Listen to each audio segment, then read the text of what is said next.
Good day, my name is Oluwatobiloba and I'll be your host for today. I'm so excited, super excited, super pumped to be coming your way again. So, like you already know, here on this channel we get to talk about practical Bible stuff. Okay, so we get to debunk the narrative that says that the Bible is no longer applicable to us in this time and age. How that some people say or think that the Bible is applicable to those who were right in the time when it was written, living at that time. We get to discuss the practicability of the scriptures in this time and age. It applies to you and I in this time and age, and in our day-to-day life, in our day-to-day conversations, and the things we go through. Does the Bible really apply? We get to see the practicability, discuss it, my opinion and yours. So today for a topic, we get to be discussing something that is not so widely discussed, but it's quite an interesting one. It's going to be short but impactful as usual. So today we're going to be discussing the concept of value. What does the Bible really say about the concept of value, and what are the instances that showcases value in the scriptures, and what should you be doing? What should your response to that be? Okay, so for context today, we're going to be discussing some instances in the Bible. One of it is the poor wise man. I don't know if you've heard about that before. There's a particular man in the scriptures that's called a poor wise man. Okay, so practically that would be the whole border of our discussion today. So we'll get to be discussing other examples, other scenarios, and practical stuff here and now. So this conversation, as usual, it came up when something happened. I was coming from an outing. I was coming from somewhere. So as I was coming, I was getting very close to my house. I was just building away from my house. I was right in front of the next building to my house, and someone was greeting me. This man was the man that helps with the waste. But at the time, I did not recognize him. So he helps with our waste collection. So he was dressed in rags, cloth too that was suitable for that particular job for that time. So he was practically wearing rags. So, and he was holding some bag, maybe waste bag, I don't know, maybe they were waste, but maybe they were useful waste. Now we do something called waste, converting waste to wealth, like recycling stuff. So peradventure, he was holding contents that were meant to be recycled or something, but he was holding them in a bag, in a sack, and it was drawn over his back, like he was holding them over his shoulder rather, and it was walking, coming directly at me. And he was greeting enthusiastically, like he was looking like he knew me. And as he was greeting, I was greeting him back. But as I was greeting him back, I was also dismissing him in my thoughts, because I thought he wanted to ask for help. Like maybe he wanted me to give him money, of which I did not have any cash on me at the moment on, and also I didn't really feel led to give him, I don't know if you get me, I actually had no cash on me. So I was dismissing him in my thought that, I don't have cash. So I don't know if my face reflected it, but I was greeting him, but in my thoughts I was thinking about it that I don't get cash. So, and as we crossed, so he passed by and I passed by, and he was saying thank you, thank you. And I was like, thank me for what? Are you, there are some people who use that strategy. Actually, I've met several of them. I was thinking it's a strategy to get me to give him money. Like he was saying, thank you for yesterday, or thank you for that the other day. I was like, thank me. What did I do? I thought maybe that was a strategy to, make me be like, oh, take something like that. So I was like, I don't have cash, seriously. So I was thinking that in mind. So when he was saying thank you, and he felt like really, really, like he meant it, like thank you, I was like, and I had to turn back, like, because at this time he had already passed a little, and I was like, well, actually, what did I do? I mean, so I was, smiling and like, what did I do? And he was like, oh, you have forgotten, sir. The other day you gave me money, and I was like, and then it came back to me. And then I remembered that there was a particular time he came to collect waste from the house, and he wanted to collect his money, the money for the waste, and the person was supposed to give him the money we all had contributed to give him. So in the house was supposed to be a part of our service charge, but as some agents can be. Anyway, so we contributed money, to pay him and the whole house, and the person who was to pay him was not around, and this man was like, he needed the money. So I think I was supposed to take an amount. I'm not going to say it. So I heard him knocking, so I stepped out of my room and I, beckoned at him and, went to meet him and asked, and it was like, oh, he needed the money and all. And I gave him, I think, maybe double what he was supposed to collect. And then I told him that this is not the money for waste. I'm just giving you, I just feel like giving you that. And it was really, really excited. It was really, really happy. He was nearly prostrating, and I was just holding him and all that. So I now realized that was what he was saying thank you for. He was not actually begging me for money. Because even that day, he was not begging me for money. He was simply requesting for payment for the services he rendered. And, I just chose to do that on that day. But I already, my thoughts, my mind already like summarized everything that, oh, this guy wants to collect money, like he wants to beg for money, and I don't have at the moment to give. So when I got in, I began to think about it, and I had a conversation with someone about it. That, this is funny. And that gives context to what we're going to be discussing today. So, value. Okay, so there's this poor wise man in the Bible, and this man, he was a poor man, but he was wise. And there was a time that the nation was in peril, was in trouble. Maybe a war was about to happen or something, but it was a national problem, something that could maybe destroy the nation. And the Bible records it that this man gave counsel, a very wise counsel, to the king, or to the kingdom, and that counsel saved them. Like, it saved them practically. And in the long run, they forgot about the man. After the problem was over, they forgot about the man.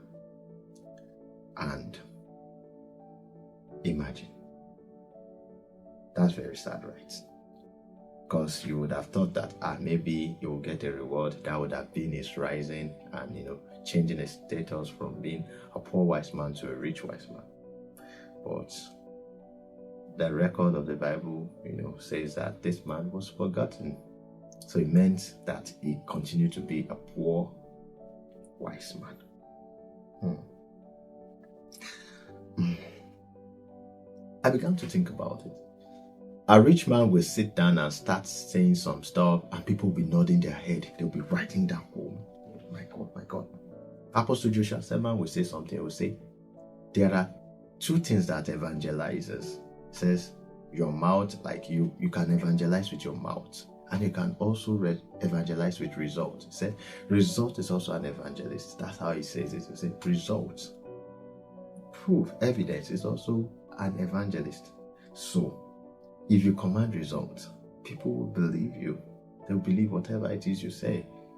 You have influence. So if you say this is it, people will believe it. So they begin to say things that maybe are not that deep. I will take it as deep. Oh my God. Femi Otedola, Aliko Dangote, they are saying something. There are some people, there was a conversation I saw, a meme I saw recently, and it reads, would you rather have a breakfast with Jesus or breakfast with Elon Musk? I don't know which one you would choose. I'm not asking you to choose. So whichever you choose, I think it's all up to you. So I was very, very, I found it funny. Like, what do you mean? Breakfast with Jesus or breakfast with Elon Musk? It's not even supposed to be a question. Now, these questions are aroused because of value. So what do you think is more valuable? So that's the concept of the question. So Elon Musk, they could, be comparing that, and then because Elon Musk is also a man of value. So it meant that some people would really want to have conversation, just breakfast with Elon Musk, just breakfast.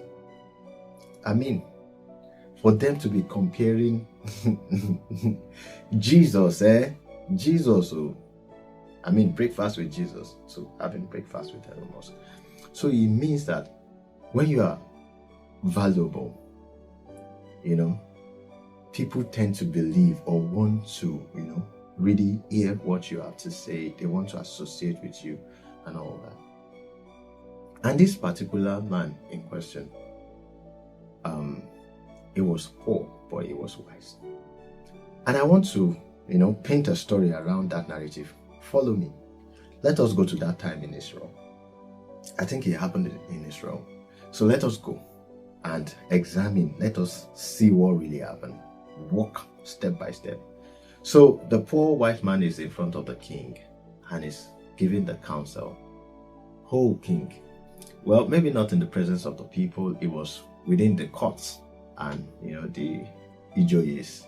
And that's the chiefs, the executives, the chieftains, the chieftains or whatever, the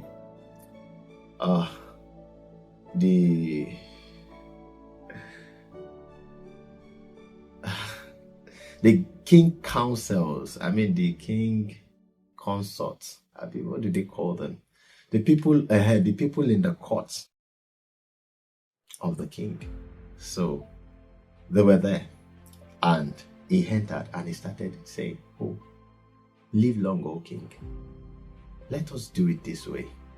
This and this and this is what we need to do to get out of this problem. And the king would be like, what do you mean? You're this poor old man. What do you have to say? Be like, let us do it this way. The king would be like, well, we'll think about it. And the man will leave, and the king will have a discussion with his chiefs, with his advisors, and they'll be like, I think this thing is wise. Let us do it. And the king will give a decree in his own name. Let us do this, that, and that, and that. And it will be done, and there will be results. And everybody will accord this matter, this wisdom to the king. Nobody will remember the wise man that did it. Or don't let me say nobody will remember. Nobody actually remembered it.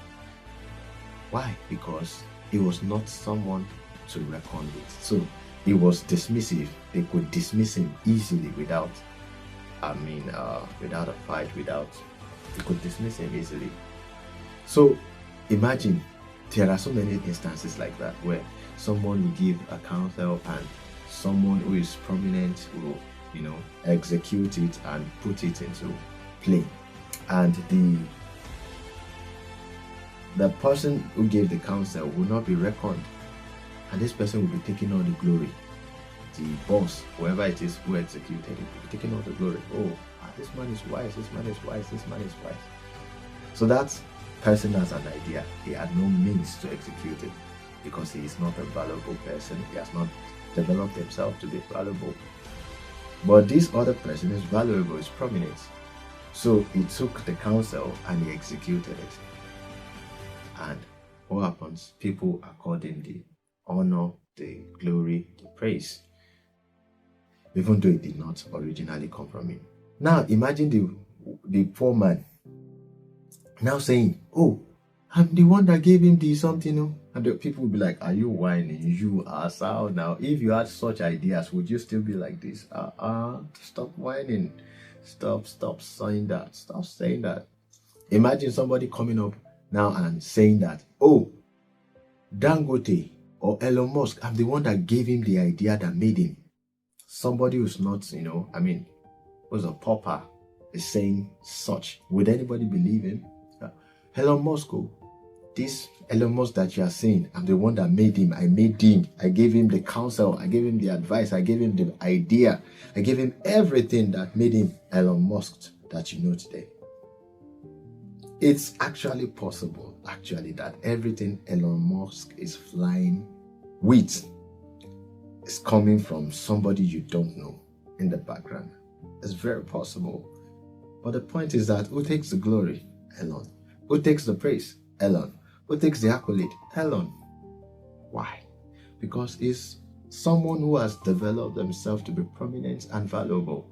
And anything that comes from him, people endorse it, people think it's true, people think it's cool.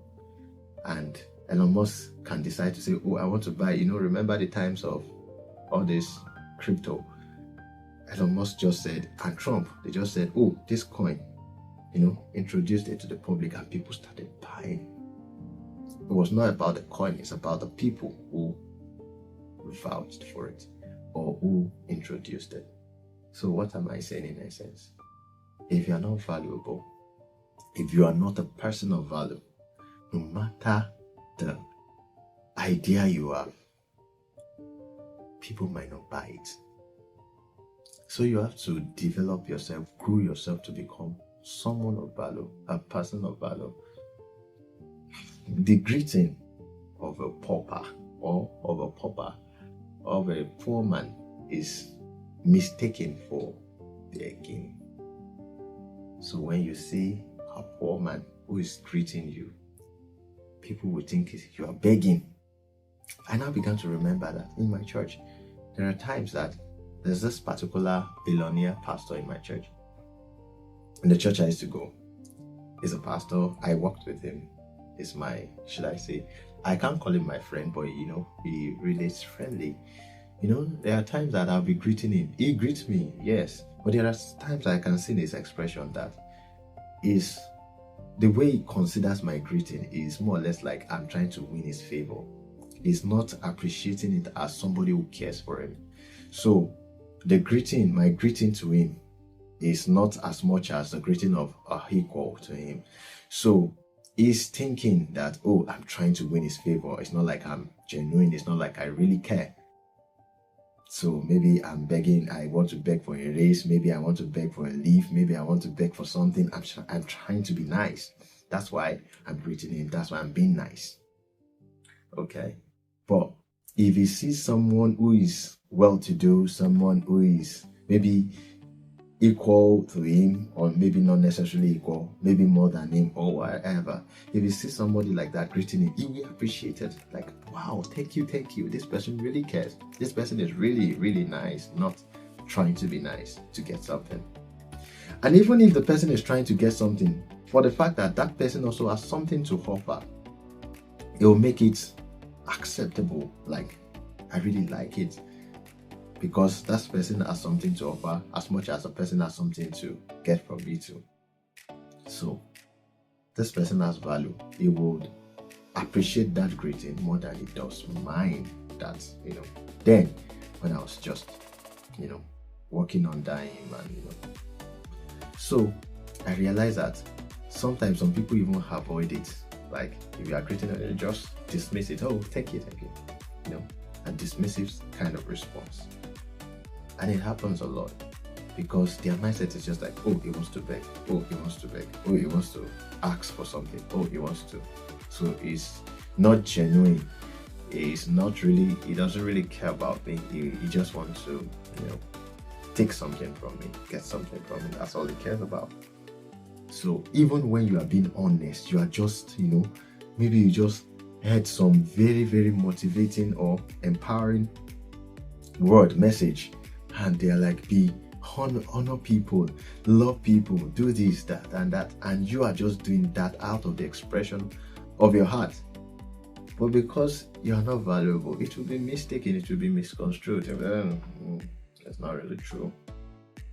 But if you are someone of value and you are doing that, when I had a discussion with my protege, because I really talked to them a lot, like my friend, I would say, I was saying that when you want to, I began to, get that insight that as a human, as a man or a woman, as a person, when you need something, supposing you need money, don't just go and ask somebody who is maybe rich in your church or your space for money. Instead of asking them for money, offer value. Oh, sir, this is what I do, sir. I really, really am in need of work. This is what I do. Can I be of service to you? And if it's not necessarily it's you, sir, you might not need my service, but there might be people in your space that need my service. Can you please refer me to them? Can you please endorse me to them? I'm very good at what I do, sir. Can you show him samples, sir? Don't ask for money, please. Don't ask for money. Don't say, please give me money, please. I'm not eating for 10 days, please. Offer him value. Say, sir, please, I have people that are looking up to me. I'm in their situation, so I really need to sell. I really need to get projects, or I really need to, get clients and all. You'll be helping me, sir, if you refer me to your friends. Now you are not asking for money. You're saying you'll be helping me, you'll be doing me a great deal of help if you refer me to your friends, even if you don't have needs of my service now. People in your space, if you can do this for me, I'd really appreciate it, sir. I really have a lot of need. Please, sir, kindly refer me. Now you are offering service. You are not just saying, give me money. You are saying, please, how can I serve you? How can I serve? That is a better way to go about things. And, you can now decide that, oh, I'm not going to buy because I don't really need your service, or I need your service, let me buy. Or I have people who need your service, or let me just give you money. I'm telling you, you did not beg for it, but I've seen situations like that. You offer service, you offer value, and they'll be like, I just want to bless you. I'm telling you, because they see somebody who is not a beggar, who is not a pauper, who does not have a poor mindset. This person is offering value, and they're like, even if they don't have need of it, sometimes they might just want to patronize you. And if they don't even patronize you, they can just give you money. I'm not saying this is going to happen. No, I'm not saying this is a rule of thumb, it's going to happen. No, I'm saying that's the right way to go about things. So whether or not he ends up, purchasing from you, I'm telling you, the way he sees you will be different. He will not see you as a beggar. And when you are going to him, don't look like a beggar. Don't look like someone who is hungry. Don't look like what you're going through. Be well dressed.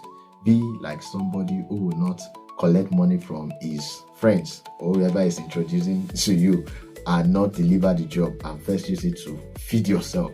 Because if you are looking like a pauper, you'll be like, hey, if they give this one money to do something, this one will first eat. So this one will first eat. Because normally it's survival now. You go now, person with their life, It's when you're alive that you can really do stuff. So be like, this one will first sort himself. So you don't want to look that way. You want to look good. You want to maybe take your bets. Just look good in the best way you can. present yourself well, present your case well. So it's not looking at you like a pauper, someone who will run away with people's money. Be like, okay, I'll lend us you to my friend. I will. Yeah, that's the way to go about things. All right. Thank you for listening. Of course, that's my opinion. And we've seen the practicability of the word of God in that, how that poor man could have, he could have been reckoned if he were not poor. But because he was poor, he was not prominent, he didn't grow himself to be valuable, to be important, to be a person of record. And this is not just about money. I'm not saying value with respect to money. I'm saying value with respect to prominence, influence. Do you get? So it's not just about money. Prominence, influence, like dish out value. So we saw how that man was not reckoned because he was poor. Don't be poor. Don't be poor. Don't be poor, my brother, my sister. Alright, that's thing that you're thinking about. Maybe it might be discussion for another day. Drop it in the comments. You're thinking about, what the Bible says. The Bible says, oh yeah, drop it. Let's see. And then we'll get to discuss it too. Okay? So we don't argue yet. We share opinions and we look at the practicabilities of the Word of God here and now. God bless you. Thank you for listening. But valuable. Till next time. Bye.